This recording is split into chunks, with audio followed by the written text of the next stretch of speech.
The gavel slammed the table down, and Karen from the HOA practically jumped over it, shouting that I was a fraud, while the sheriff's deputy stood next to me holding their eviction papers. Yes, that's me. You might be wondering how a man who owned a 150-acre ranch ended up legally evicting the entire HOA from their own houses. Let me take you back a little. The sun was barely risen, casting a fiery glow over the dry hills of my family's 150 acres when I first received the letter that set everything in motion. I was near the southern pasture, inspecting the water lines and making sure the cattle were settled for the day when old James from the post office arrived in his dusty blue truck. Waving an envelope in the air like it was dangerous, I wiped my hands on my jeans, walked over, my boots stirring up the loose dirt, and took the letter without giving it much thought. I assumed it was just another tax notice or some political flyer about the upcoming town elections, which I never bothered to vote in. Politics never interested me. Here, the land was all that mattered, and the only votes that counted were those from the rain, the cattle's births, and the stubborn changing seasons. James stared at me longer than was comfortable, shifting nervously as if he had something to say, but was afraid to speak. Then he tipped his hat and drove away without another word. I opened the letter right there under the scorching sun. At first, I did not. I struggled to make sense of what I was reading. Legal terminology, foreclosure notices, mentions of unpaid maintenance fees, and a court-mandated auction. My heart started pounding against my ribs as if it wanted to break free. Maintenance fees auctioned off. I quickly flipped through the papers, disbelief morphing into fiery anger as the reality sank in. According to this official document, my ranch, my inheritance, my home, my entire world had been seized and sold by the Willow Bend Homeowners Association. They had sold it to developers for a fraction of its worth. I staggered backward as if I had been struck. The sun suddenly felt too intense, the heat unbearable, and the ground shaky beneath my boots. This had to be an error, some kind of clerical mistake. I had never been a member of any HOA. Our ranch was established long before Willow Bend, nearly a century ago. My great-grandfather claimed this land when the only rules were the ones enforced with a Winchester rifle and determination. Maintenance fees? I had never heard of them being charged out here. Furious, yet trying to stay calm, I left the cattle to finish drinking on their own and drove straight to town, the tires throwing gravel as I sped down the old county road. At the town records office, I slammed the letter on the desk in front of the clerk, a nervous little man named David, who adjusted his glasses and gave me a trembling smile. "There must be some mistake," I growled, barely able to keep my anger in check. David shuffled through his files. The computer hummed as fingers tapped rapidly on the keyboard, and after a long and uneasy pause, he clicked his tongue and swiveled the monitor toward me. There it was, clear as daylight. My ranch was listed under a special annexation submitted 6 months earlier by Willow Bend OA. According to them, my property was now officially within their community improvement district. That was their justification for the fees I had never received any notices about because, to my shock, they had been sent to an address unfamiliar to me, not my home. When I refused to pay the bogus charges, they placed a lien on my land, foreclosed without even knocking on my door, and sold it at an HOA special auction, attended almost exclusively by their board members and close associates. My fists tightened until my knuckles whitened. This was far beyond mere bureaucratic blundering. It was organized theft, plain and simple. My hands trembled as I demanded copies of every document they had on file. As David printed page after page, a cold dread crept up my spine. It only got worse. The signatures on the annexation petition were forged.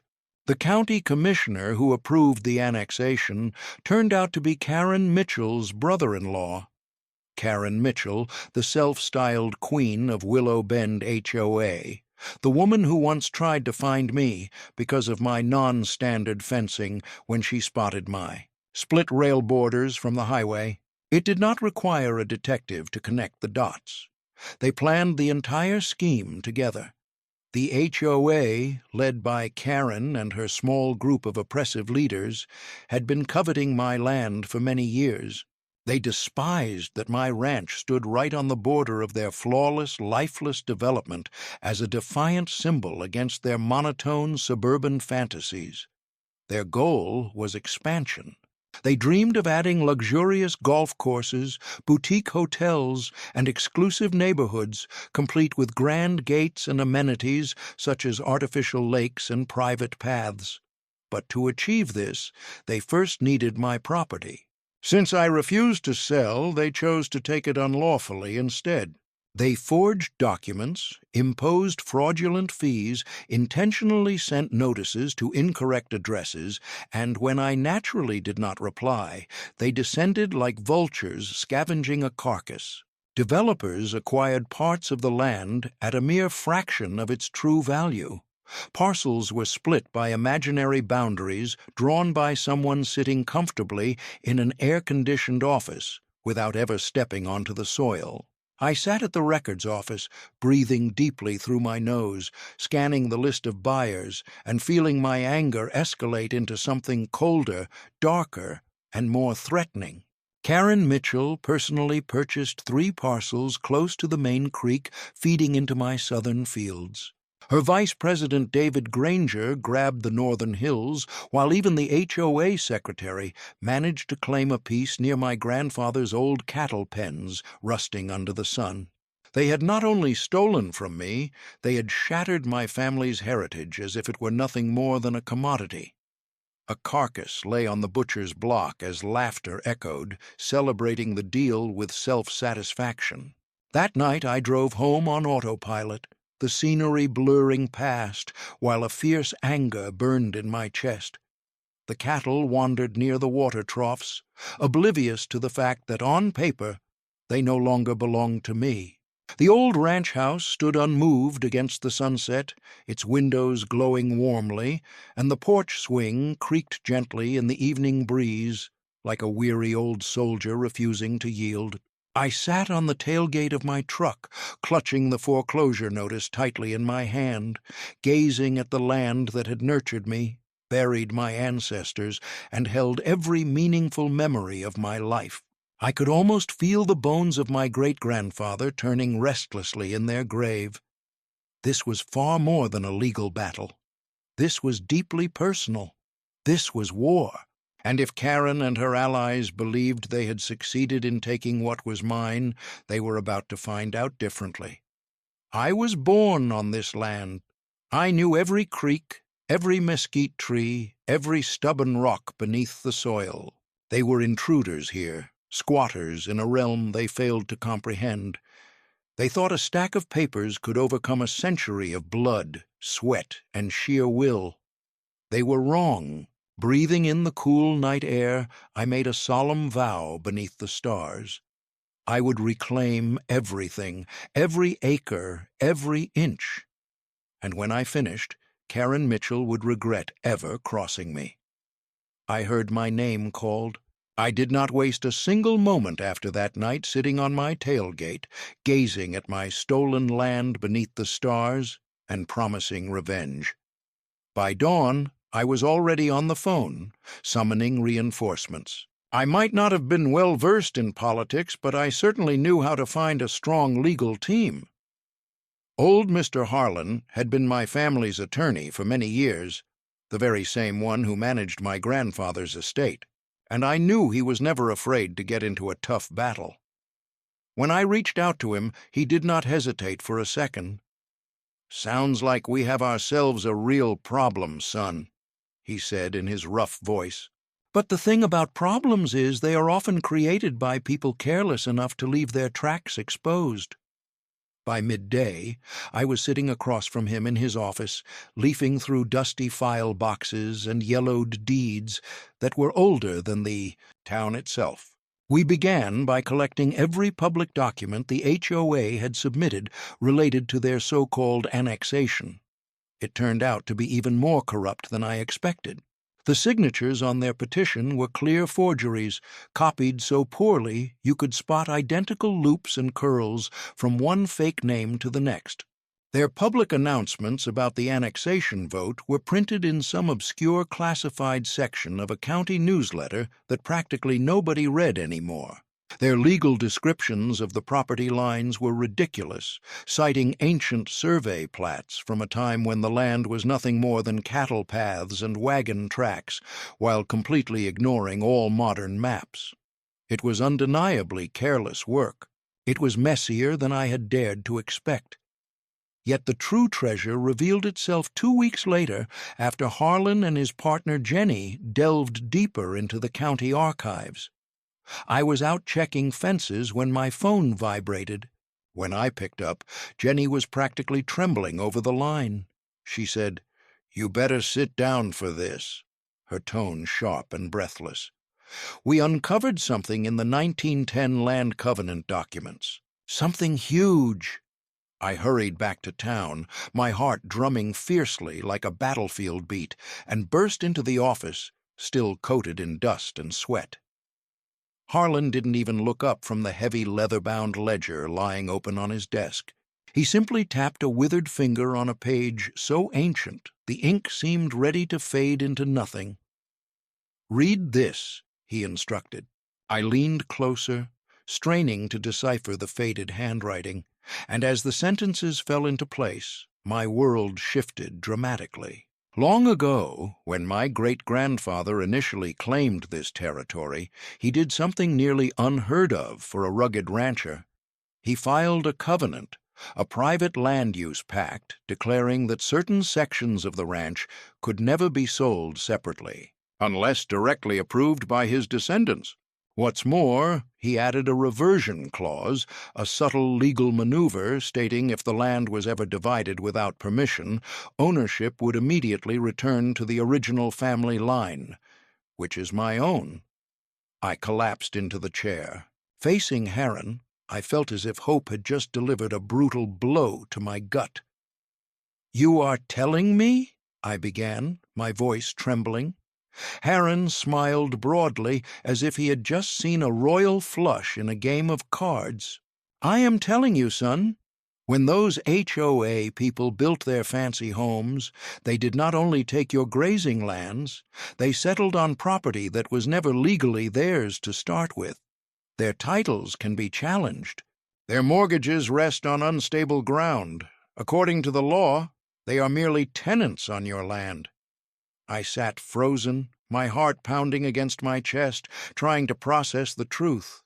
Jenny turned her laptop around to reveal a satellite image of Willow Bend. The orderly rows of identical houses stretched out like a malignant growth against the wild hills of my ranch. She had color-coded maps highlighting parcels that were subdivided illegally, most of them. Nearly 80% of the homes in the entire neighborhood stood on territory that had been stolen. "They fooled themselves into thinking they were expanding," Jenny said, her voice thick with satisfaction. "In reality, they were building their own prison, brick by brick, and handing you the keys." I gripped the armrest so tightly it seemed to creak under the pressure. My thoughts raced with endless possibilities. If we handled this well, I would not only reclaim my ranch, but also seize every house, every plot, every inch of land those self-important HOA board members strutted around like royalty. "Karen, Mitchell's house belongs to me now. Todd Greer's brand-new 3-car garage he used to pride himself on at every local barbecue, that's mine. The upscale HOA clubhouse with its Olympic-sized pool and artificial marble pillars, mine as well.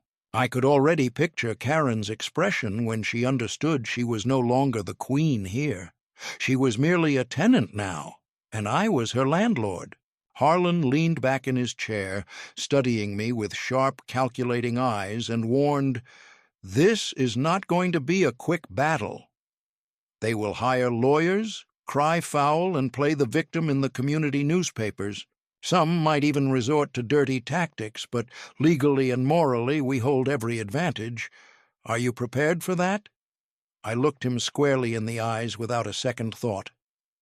Ready from the start. We spent the following month quietly gathering evidence. Harlan filed the appropriate notices with the court to secure my reverting rights, freezing the titles before the HOA could attempt any more underhanded moves. Jenny worked nights, assembling detailed files on every property, checking mortgage records, insurance papers, and plat maps to prove just how badly the HOA had botched things. We maintained complete secrecy, moving like predators concealed in tall grass. If the HOA caught wind of our plans too soon, they would attempt to hide their tracks. We needed them complacent, unaware, when we made our move. I played my part as well, continuing to attend town events, smiling and waving even when it felt difficult. I wanted to rip Karen's smug little face right off her head. I let them believe I was defeated. A sorrowful cowboy, too stubborn and foolish to understand when he was beaten. Yet every handshake, every "oh, you poor thing" remark only reminded me that they had no idea of the storm heading their way. One late night, sitting on my porch with a glass of whiskey in hand and case files scattered around me, I saw how brilliantly my great-grandfather had laid this trap without even realizing it. He had no faith in the government, no faith in banks, no faith in developers wearing fancy suits. What he trusted was the land, and he trusted blood. Now, a century later, his stubbornness was about to preserve his great-grandson's heritage. It almost felt like he was there beside me, grinning under that weathered hat, lifting a glass to the long game. He used to say that, usually just before beating me in checkers. I smiled into the dark, with the stars spread overhead like a promise, and raised my glass in return. "Your time is up, Karen," I whispered. "The land never forgets, and neither do I. If ranching teaches a man anything, it is patience. You don't rush a sick calf's recovery, and you don't fight a wildfire by charging into the flames. You study the earth, wait for the perfect wind, then strike. That is how I intend to reclaim what the HOA stole. No courtroom drama, no public fights, just slow and deliberate action. Revenge so complete that by the moment they understood the situation, the noose was already secured tightly around their necks. The very first action I took was establishing a chain of shell companies, each bearing clean, corporate-sounding names designed to blend seamlessly. Names like Sandstone Holdings, Prairie Ventures, and Twin Rock Properties. Thanks to a few reliable contacts within Harlan's network, mostly old friends who shared my disdain for the HOA crowd, I arranged for straw buyers to act as investors eager to purchase property in Willow Bend. Nobody ever linked them back to me, not even remotely. Meanwhile, I kept my cowboy hat pulled low and my smile ready, playing the part of a worn-down rancher simply plotting his next step. On the surface, I was invisible. Underneath, I was a specter, lurking within every negotiation, every handshake, every contract, signing that stripped another home from the arrogant clutches of Karen Mitchell and her corrupt board. The progress was slow, as all clever ambushes begin. The first house appeared after a young couple failed to keep up with their mortgage payments.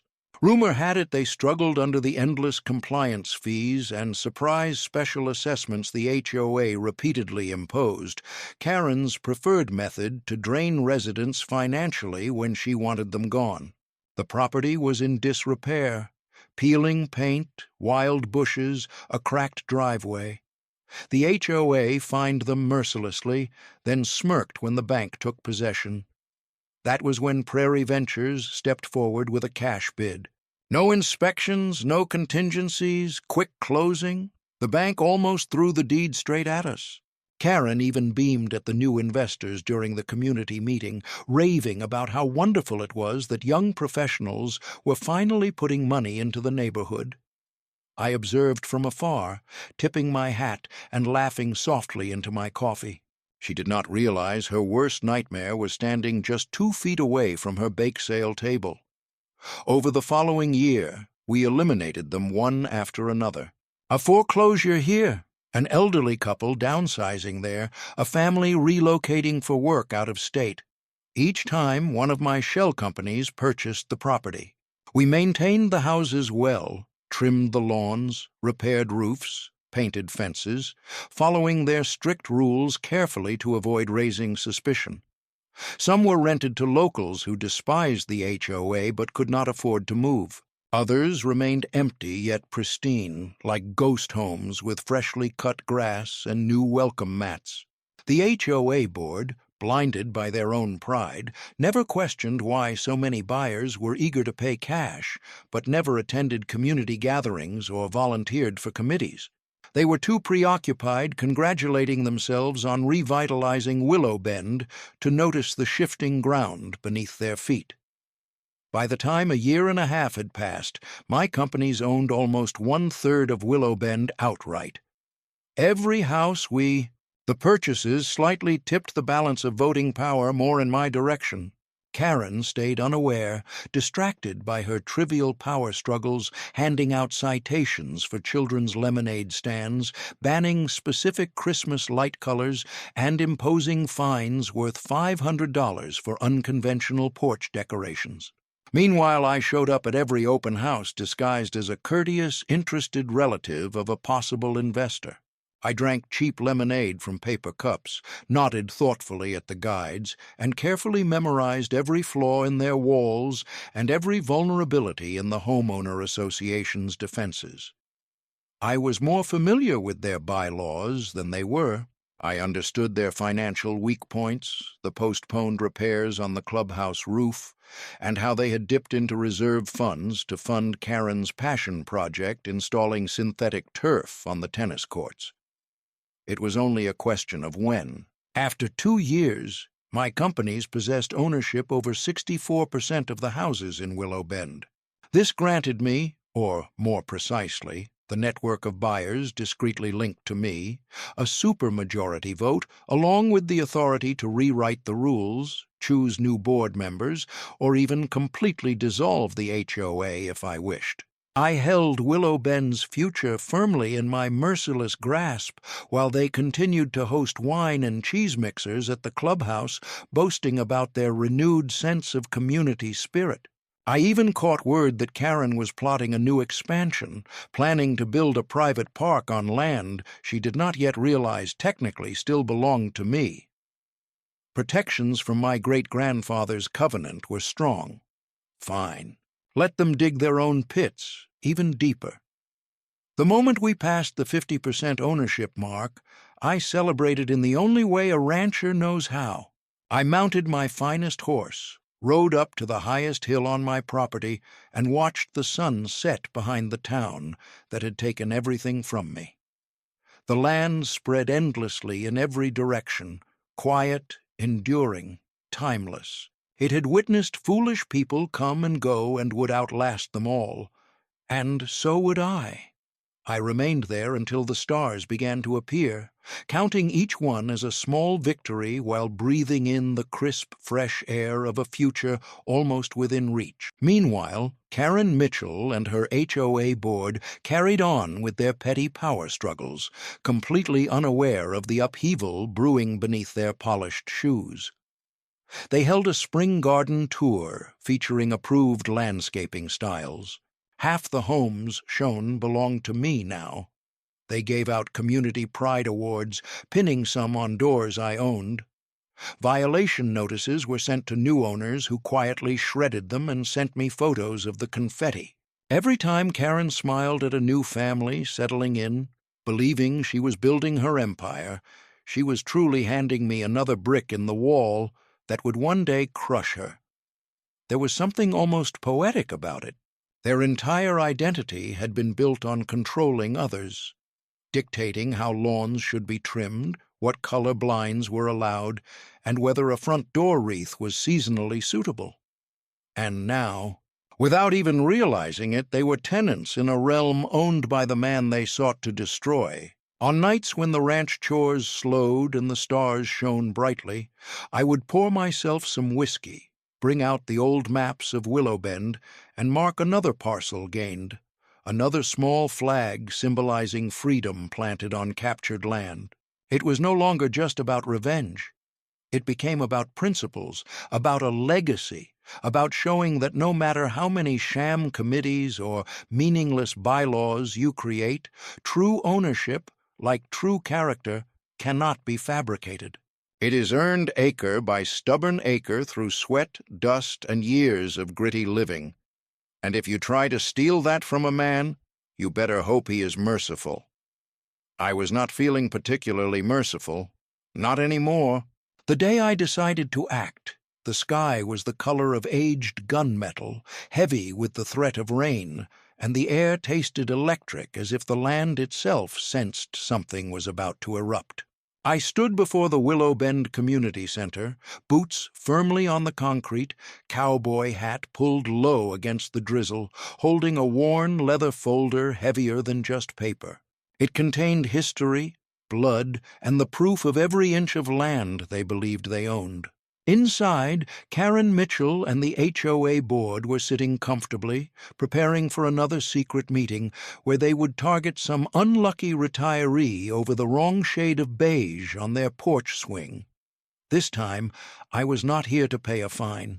I had come to reduce their entire corrupt little empire to rubble.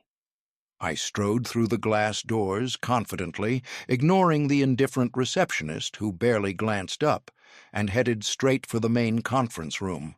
Karen sat at the head of the glossy oak table like a predator adorned in pearls. "You cannot just storm in," she snapped, but her voice wavered when she noticed the stack of papers in my hands. I placed them down with a resonant thud that bounced off the sterile walls. "Actually," I said, pulling out a copy of the Homeowners Association rules and turning directly to the part about special member meetings. "According to your own regulations, any member holding over half of the neighborhood's representation can call a meeting any time, with or without board consent." I slid the documents toward her, and she turned pale as she realized the signatures included every limited liability company, every nominee buyer, and every recent homeowner she had so kindly welcomed, unaware they were all me. "The meeting is officially underway, Karen. You might want to take notes." For the next hour, I presented my argument with the precision of a brand on cattle. First, I revealed the century-old land covenant from 1910, which clearly stated no part of Willowbend could be legally separated from the original ranch without my family's approval. Consent that was never granted. Then I introduced surveys and title documents proving that every house constructed in Willowbend rested on land acquired through fraudulent means, annexed wrongly, and deeds mishandled. Then came the forged signatures, the counterfeit public notices, the crooked commissioner's rubber stamps. I saw the color leave Karen's face, noticed Todd Granger shifting uneasily in his seat, and observed their secretary's hands shaking as she attempted to take notes. They were fully aware. They realized it was over even before I reached the lawsuit stage. But I did not stop there. I struck hard. One after another, I named the board members individually, detailing the exact damages each was accused of personally: breach of fiduciary duty, fraud, conspiracy to commit title theft, and classic property conversion. This case was not merely against the HOA as an entity. I was targeting them personally: their homes, their savings, trust funds, children's college accounts, everything.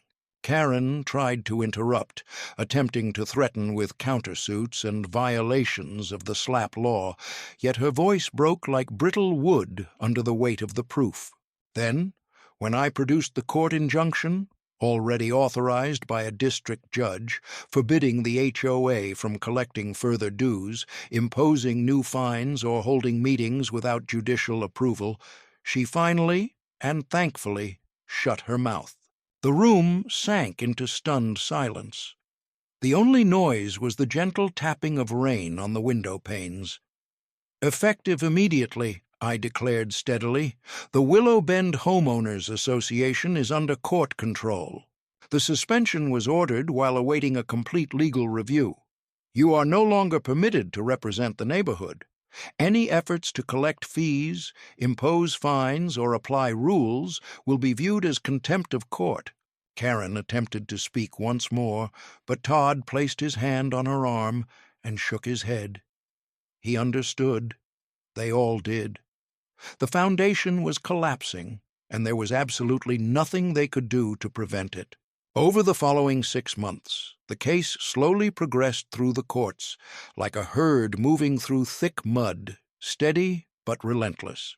My attorneys overwhelmed them with discovery requests, subpoenaing every dubious contract, suspicious email, and secret land deal they believed would never be exposed. We uncovered records of special assessments channeled into private bank accounts, counterfeit consulting fees paid to relatives, and so many conflicts of interest that even the most corrupt politician would be embarrassed. Karen made every effort. Emotional stories appeared in the local newspaper, GoFundMe campaigns portraying herself as a victim of rural hostility, and even weak counterclaims alleging harassment. None of it prevailed. The proof was too compelling, too incriminating. The final blow came when the county commissioner, facing perjury charges, admitted under oath in a deposition that the initial annexation approvals had been, quote, rubber-stamped without adequate verification at Karen's insistence. The judge not only ruled in my favor, but utterly destroyed their case. In a harsh 23-page decision, the judge declared the HOA was fraudulently established, unlawfully run, and beyond repair, ordering its immediate shutdown. Every lien they had ever placed was erased. Every fine ever imposed was canceled, and all ongoing foreclosure actions they had started were nullified. But that was not the end. Personal judgments were handed down against Karen and each board member, making them all equally responsible for millions in damages, not only to me, but to dozens of other homeowners they had intimidated, extorted, and tormented over the years.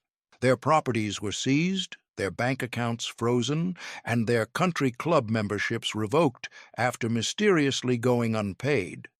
Witnessing their downfall was more satisfying than any whiskey I had ever poured. Karen was the first to lose her home. The large fake mansion she once boasted about being equipped with future-proof smart technology was now being sold at a sheriff's auction for mere pennies on the dollar.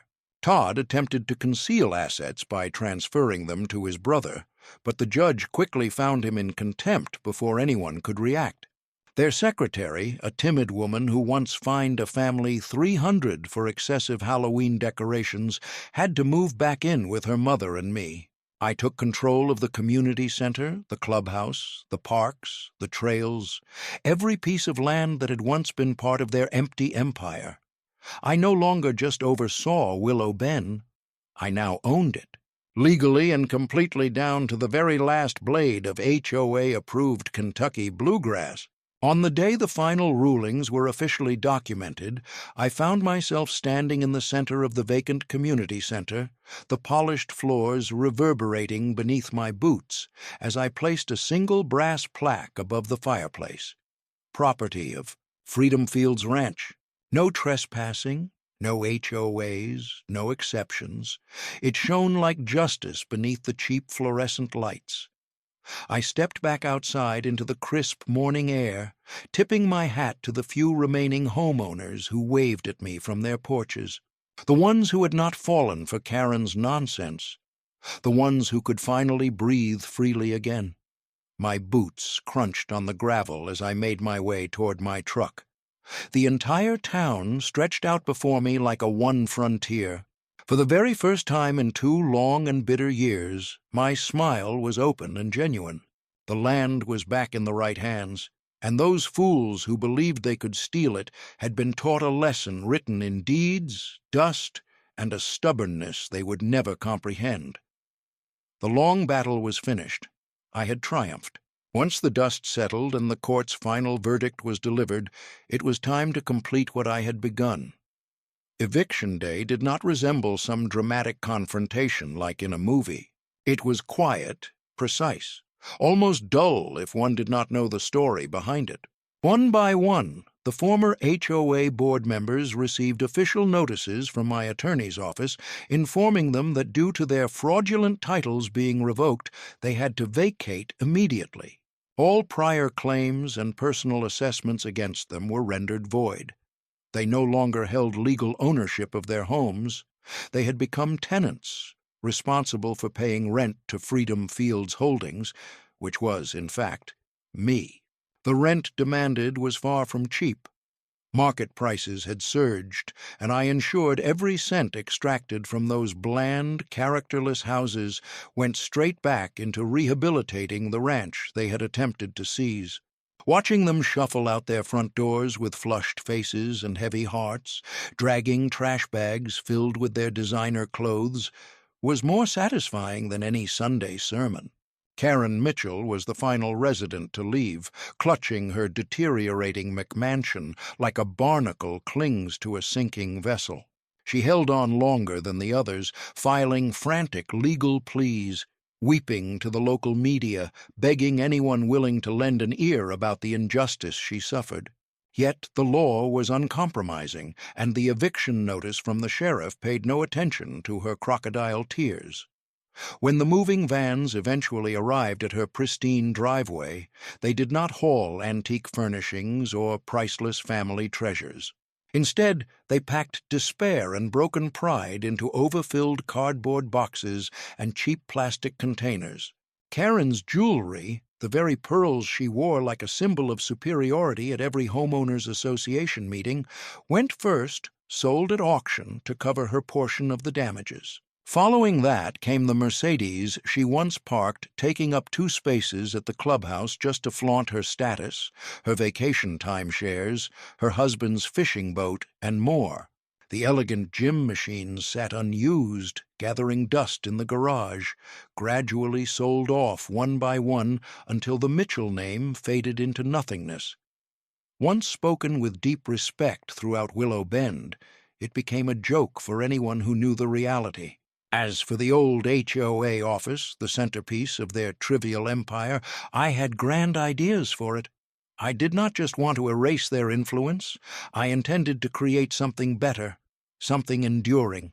So one bright Saturday morning, beneath a sky so intensely blue it was painful to look at, I brought in a bulldozer and razed the entire building. No celebrations, no ceremonies, just metal teeth ripping through drywall and shattered hopes, while a small gathering of genuine neighbors, not the Stepford-like community Karen tried to form, cheered and whistled from their porches. In its place, I built a public dog park, not some exclusive patch of artificial grass, but a real park with trees, open fields, and a large wooden sign carved by hand. We named it after my great-grandfather, the man who founded it all, Greers's Run. Every time I see a child laughing as their dog chases a ball across the grass, I remember why I fought so hard. Because land is more than dirt, it is memory, it is freedom. It is every rough hand that ever worked the soil, every back that bent beneath the sun, every stubborn dream too precious to be buried under piles of HOA paperwork. The final months passed in a slow, sweet haze of satisfaction. Without the Homeowners Association constantly watching over them, the remaining residents began repairing their homes in their own way, adding vibrant colors, planting genuine gardens, installing flagpoles, and constructing tree houses. It stopped feeling like just a neighborhood. It transformed into a true community.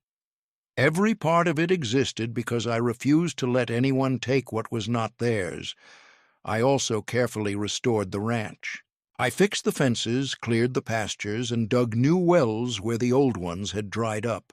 When the day's work ended, I would sit on the porch of the old ranch house, holding a cup of coffee, my boots crossed at the ankle, watching the sun bleed across the land that now belonged to me beyond any doubt. Not just once, but twice. Mine by heritage, mine by fight. Some evenings I would laugh quietly to myself, recalling Karen's shocked reaction when she realized she would be paying rent to the very man she had tried to destroy. Other nights I stayed silent, listening to the coyotes' howls in the hills while sensing the deep, timeless pulse of the land beneath my boots. The land remembered much, and so did I. On the 1-year anniversary of the final court decision, I knew it was time for a fitting conclusion. I took the worn-out old Willow Bendoa office sign, saved from the wreckage before the bulldozer arrived, dragged it to the edge of the main road, placed it on a sawhorse, and used a blowtorch to burn away the lettering entirely. Then, with steady brush strokes, I created a new sign on the charred wood, the letters bold and confident. That evening, as the sun dipped low behind me and the sky erupted in fiery shades of orange and gold, resembling a giant campfire across the horizon, I dug 2 deep post holes beside the road. I placed the fresh sign between them, firmly packed the soil around it, and stepped back to appreciate my handiwork. The sign simply declared, "Welcome to Freedom Fields. No HOA allowed. No fancy slogans, no empty promises, just the unvarnished truth, strong and genuine like the land itself." I brushed the dust from my hands, tipped my hat toward the fading sun, and made my way back up the hill to the porch. The gentle breeze carried the sweet fragrance of sage and mosquito crossfields that no one would ever take away again. The battle was finished. The land was free, and so was I.